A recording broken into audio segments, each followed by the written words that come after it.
Yeah, I think one of the other things about small groups that's really, really fun is that you're not just meeting in someone's home. It's a great time. We've done that with every small group we've been in, but it's the additional stuff. It's outside of, again, that Sunday morning experience, um, or outside of your scheduled meeting time for small groups. I think one of the great and really most fulfilling things that we've done is serve together with small groups. Um, in a city we were in before, they had a really strong emphasis on volunteering with the local schools. And so one of the cool things we got to do was to go intentionally as a small group to the schools on a volunteer day and volunteer together. And I would say that service together is one of the most impactful um, relationship builders, because you get to care about other people as a group. And it does something really profound to your relationships. Another thing, in one of the small groups that we started, um, before, they continued to volunteer together, and they were doing things like volunteering for Ronald McDonald House and at one of the local homeless shelters, and just really intentional, regular service together. And the power of that on them as a group was really, really evident. Yeah.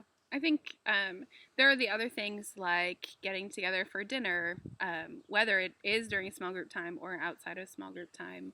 Um, at this stage of life, having play dates with the other kids and parents who are in the group, deciding that all of our husbands love fishing and sending them on a fishing trip while we do something else another weekend or something like that. But those are all ways that we're able to deepen the relationships that we've started by meeting together weekly. And they're really, really beautiful. And one thing I love, our first small group was a bunch of young couples. We were just engaged, and it actually wasn't a great fit for us.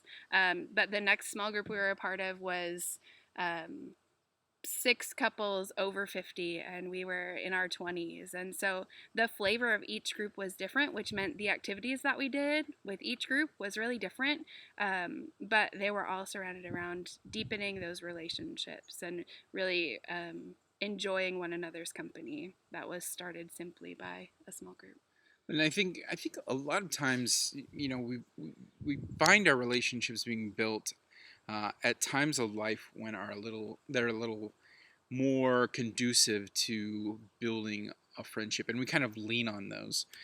So, for instance, um, people may rely on and may never make more or different friends from when they were in high school, say, or, those times of intense relationship building.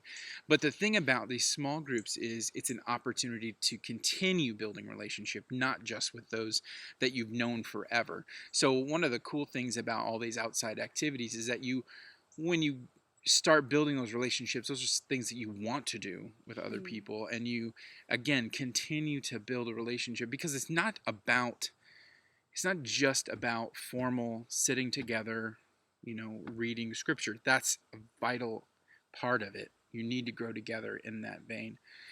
But it is, again, that continuation of relationship building, um, more than just once or twice a week. This is building life around people. And it's not just people from high school, it's not just family. This is other Christians, and that's what we're looking for.